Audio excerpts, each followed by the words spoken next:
Panic as terrorist leader offers to protect residents, farmers in Zamfara. Drama in court as civil society organizations sue Amewule 24 orders in Rivers.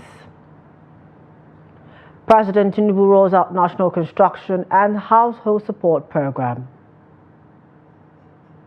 On the foreign scene, Cameroon reintroduces measures to curb COVID-19 resurgence.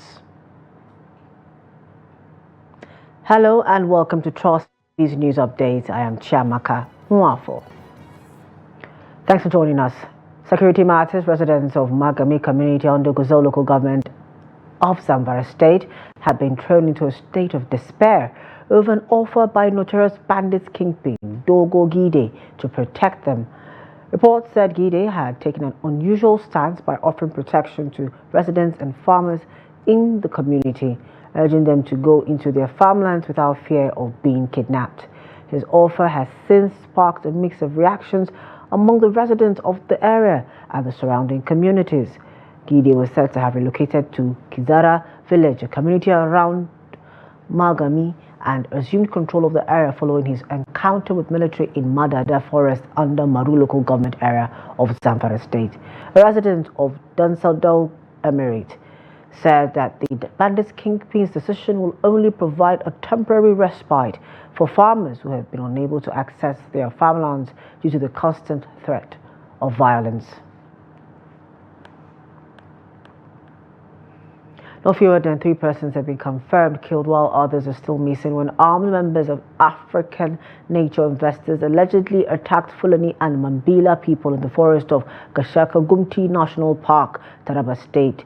The armed men were alleged to have attacked the people during meeting to resolve a land dispute on Wednesday. The chairman of Gashaka local government area, Umar Yusuf, confirmed the attack on Thursday at Sereti, the headquarters of the local government area, when he led a team to evacuate the bodies of the deceased persons from the forest where they were killed for burial.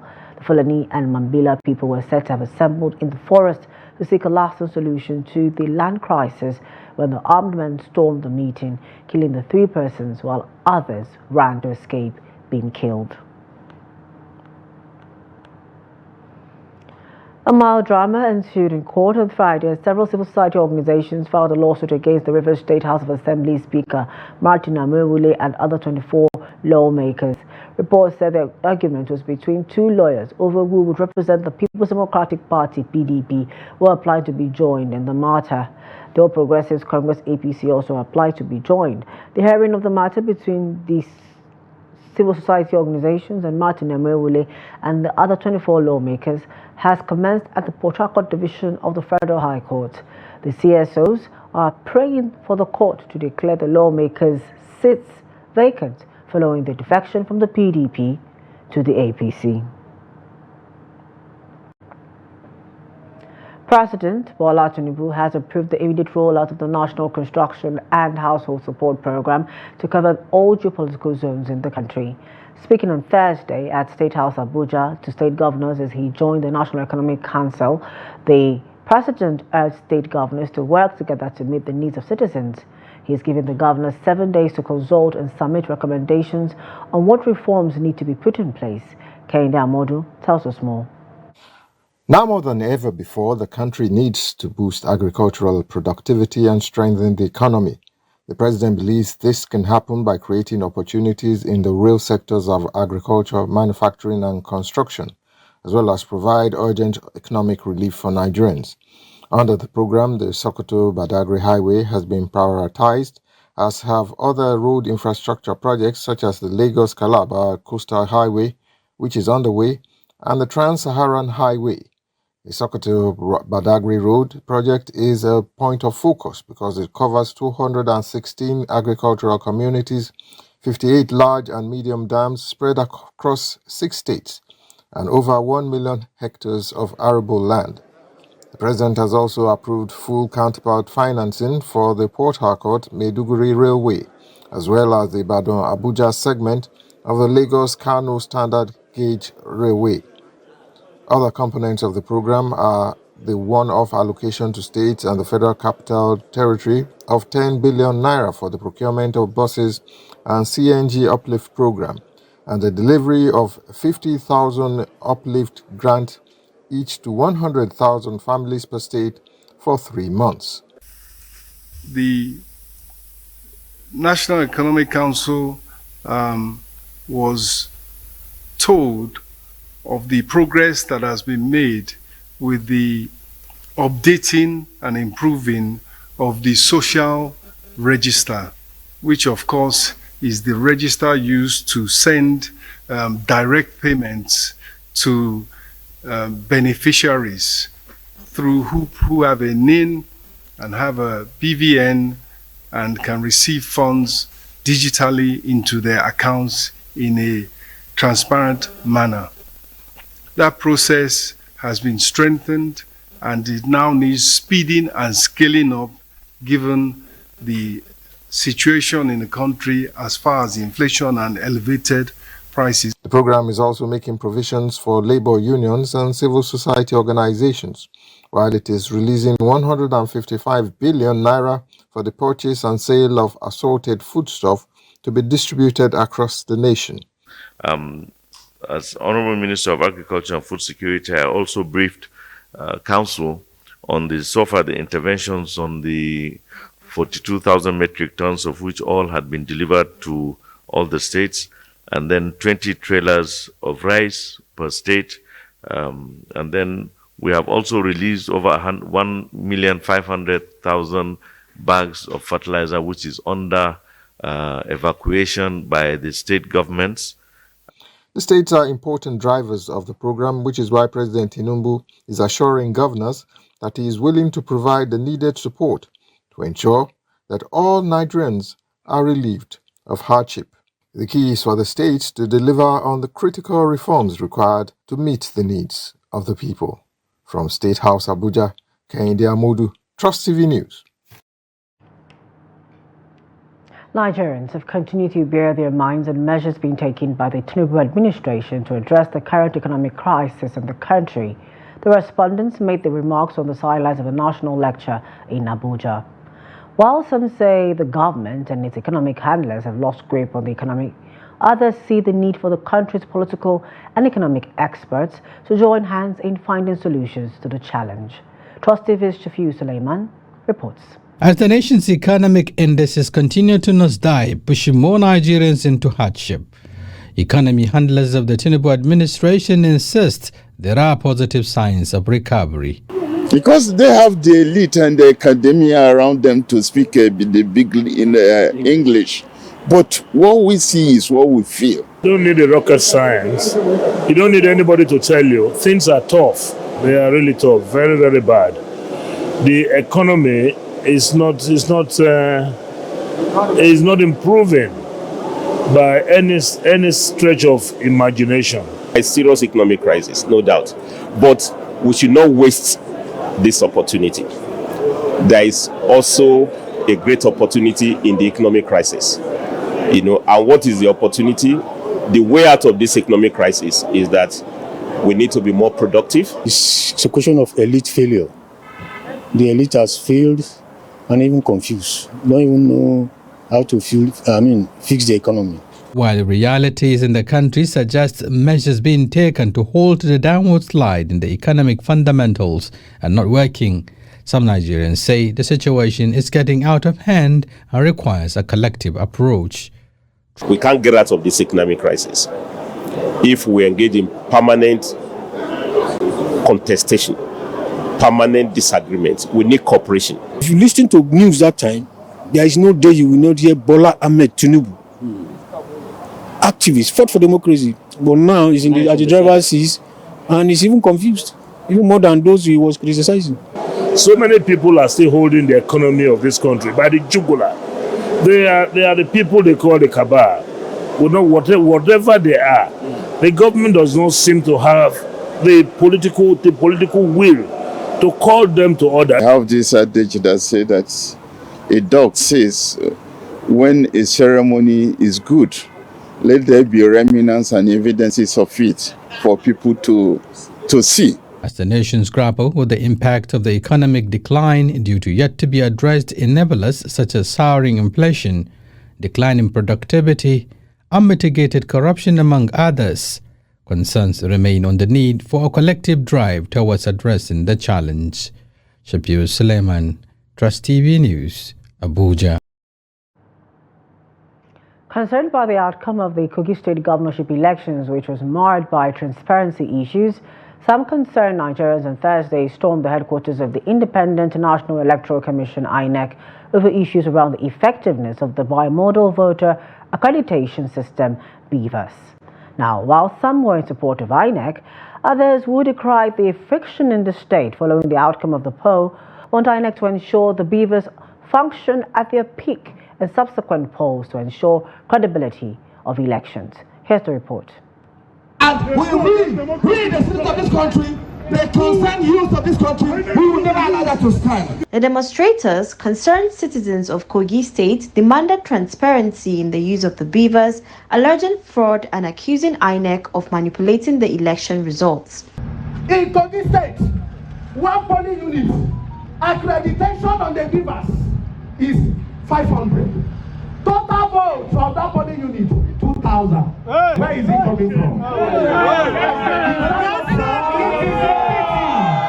If professors cannot conduct a credible election, sir, madam, tell Professor Mahmood that we say we need Babalawo. Exactly. Tell Professor Mahmood that we say we need pastors. That is the point. Tell him that he should change the institution entirely. Increase the volume. I say we need to change the institution called Professor Returning Officers. Yes. Meanwhile, another group of demonstrators came praising INEC for a superb conduct and for preserving Nigeria's democracy. We are standing here today in solidarity with INEC because we believe INEC is working. Is INEC not working? Sure. INEC has conducted free and fair election. Let's come out together as Nigeria to support them. They should stop blackmailing INEC. INEC is working. Our electoral system is what? Working. And we are here to support what? INEC. They should allow our election to be mature. The protests and counter-protests follow the dismissal of a petition by the Social Democratic Party (SDP) by the Kogi State Election Tribunal for lack of evidence. Muritala Ajaka, the SDP candidate, has appealed the decision, alleging fraud. He had previously sought to inspect the BVAS materials used in the election. To help matters, the federal government is partnering with Vaccine Alliance Gavi for emergency vaccine donations in case of a shortage amidst an expectant surge in cholera outbreaks across the country. The Chief Executive Officer of Gavi, Sanya Nishta, in a post on her X handle on Thursday, said the body was concerned about the cholera outbreak in Nigeria and was ready to support the country in its response. She tweeted, "Deeply concerned about the ongoing #cholera outbreak in Nigeria, our Gavi and partners are closely monitoring the cholera outbreak and stand ready to support the government to quickly respond, including to request emergency vaccine doses where needed." This as the Nigerian Center for Disease Control and Prevention on Monday said it had activated the Emergency Operations Center to contain the gravity of the situation in the country. The Lagos State government says measures it is putting in place to curb the spread of cholera disease among pupils and students in government-owned schools across the state. The State Commissioner for Basic and Secondary Education, Jamiu Ali Balogun, disclosed this while briefing newsmen in Ikeja. Victoria took over visited some government-owned and private schools under the Agege local government area of the state to verify government's claim and sent in this report as presented from our studio. A visit by Trust Television to some schools under Agege local government area reveals a sharp contrast between the statements made by the Lagos state government during the press briefing on Monday and the actual conditions in government-owned schools. At Dairy Farm Schools, which comprises 4 different government schools, efforts to speak with authorities proved abortive. However, some representatives of private primary schools, mainly head teachers in Agege local government, told Trust Television what they are doing. We ensure that all our pupils must wash their hands in the morning before they go to their classrooms. Then, we told their parents during PTA meeting that we don't want them to be buying food outside for their children. They should make sure that they cook in a clean environment for their pupils, for their children before coming to school, to endeavor to not communicate, to not contact this disease. A week midterm break, and before that time it has gone viral how the cholera of a thing has really harmed a lot of people. So towards the resumption of the midterm break, we inform parents to make sure they give their children clean water from home, not taking water from the streets. They should get clean water from home. Then immediately they step into the school premises, we sanitize their hands. Then our toilet is always kept clean. Early in the morning, all of the children will go to the tap place, they will wash all their hands with soap and water. And maybe the children toilet, they later up, they wash their hands slowly. And after break, before break, because our break is 11 o'clock, before the break time, we all go to the tap again, wash our hands. After washing our hands, as they are eating, if any of their food fell on the floor, we don't allow them to take it again. At the government-owned schools in Agege local government area of Lagos State, thick bushes are seen between buildings, with vegetation encroaching through classroom windows, raising concerns about hygiene, which is critical in curbing the spread of disease. Stakeholders called on the government to match words with actions to ensure the pupils learn in healthy environments. More stories. Some stakeholders in the cryptocurrency sector in Nigeria have enjoined Nigerians to embrace cryptocurrencies by investing in digital assets. This comes as the federal government battles to ensure that their operations are regulated to avoid fraud in the nation's financial sector. Here's the report. Nigeria's relationship with cryptocurrency has been everything but smooth, as the federal government believes the digital coins have become a platform that enables fraud and other illegal activities. Sitting amongst the top 3 cryptocurrency users in the world, Nigeria has carried out transactions valued at $500 billion, while Nigerians between the ages of 16 to 64 have used cryptocurrencies at one point or the other. Due to this huge stake in the crypto world, stakeholders in the ecosystem as well as capital markets are encouraging Nigerians as well as the federal government to embrace digital coins and list them on the stock exchange. Let us drive this crypto to the extent that it will generate more funding towards elevating our economy. What is the real problem of today's economy in Nigeria? It's liquidity. To drive our economy forward, and particularly to increase youth participation in our capital markets. Despite the risks that it portends, financial inclusion remains a major, economic inclusion and financial inclusion must remain a major imperative for us. Despite their popularity and impact on financial inclusion and its capacity to ease international transactions, cryptocurrencies are extremely volatile investments. Hence, the CEO of Nigeria Deposit Insurance Corporation, NDIC, Bello Hassan, says it is imperative that Nigerians are properly educated to enable them make informed investments. Crypto assets are becoming part of investors' portfolio.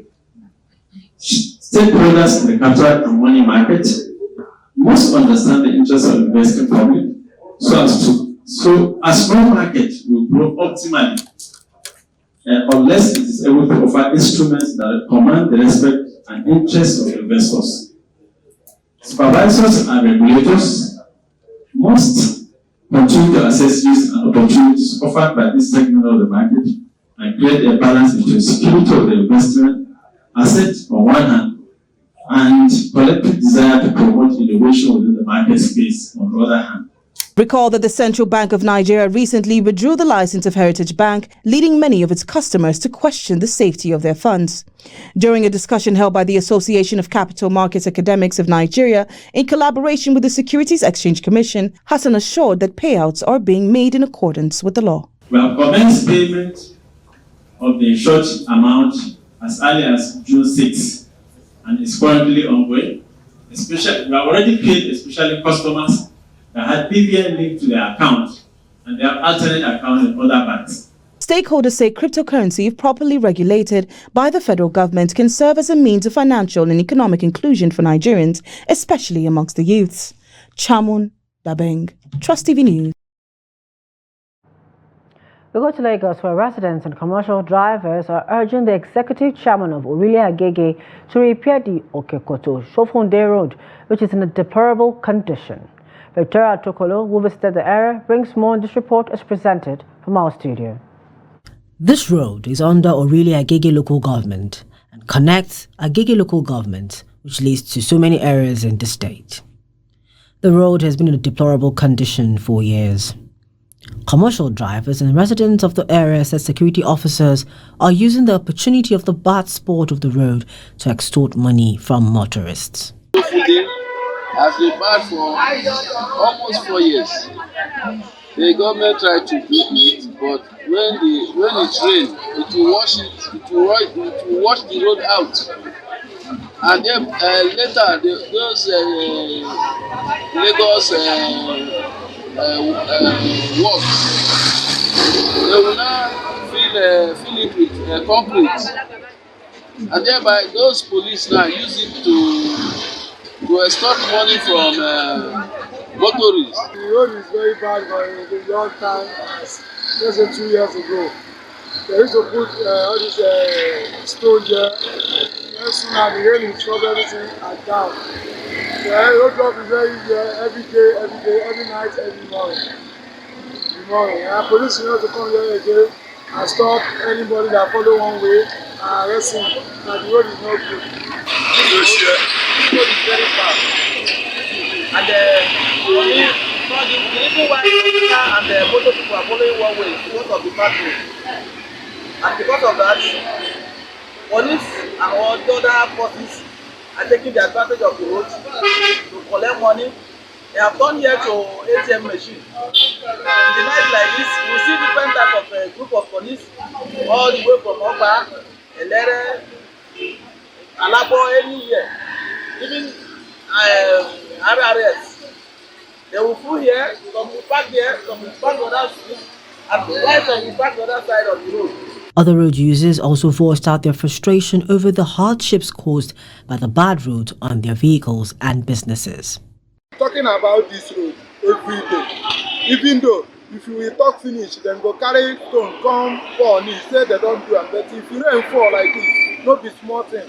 Some people say if you don't fall because of this water, then go enter, rain go full everywhere. And if the road is passing, know how we go enjoy the road. But as they not do it, we cannot enjoy any, even though we are paying for tax here. We are paying everything where they tell us to pay. So I don't know why the road is never done by this time. Yeah, this really Agege road, this express, this Yanapaja road, they have been harassing us every day, like every day by day. At that junction that the road is not good, you see some policemen there, they are on mufti. The only thing they do is just to give you, to show you ID card, they are a policeman. Okay, what's my offense? They said, this place you apply, you don't need to apply this place. And the other side is good. They don't want us to pass where it's good. This situation has forced many vehicles drivers to resort to one-way routes. Commercial drivers and business operators are appealing to the local government chairman to urgently intervene and fix the road. Away from Nigeria, the Cameroonian government announced on Wednesday the adoption of measures to caution the country from the resurgence of COVID-19 cases observed in some European, Middle Eastern and African countries. According to a statement from the Cameroonian Minister of Health, all travelers arriving from foreign countries shall be required to systematically fill out identification forms at airports. Government said testing is being reintroduced at airports, but it is currently prioritized for travelers returning from the pilgrimage to Mecca. Measures that were previously implemented at the peak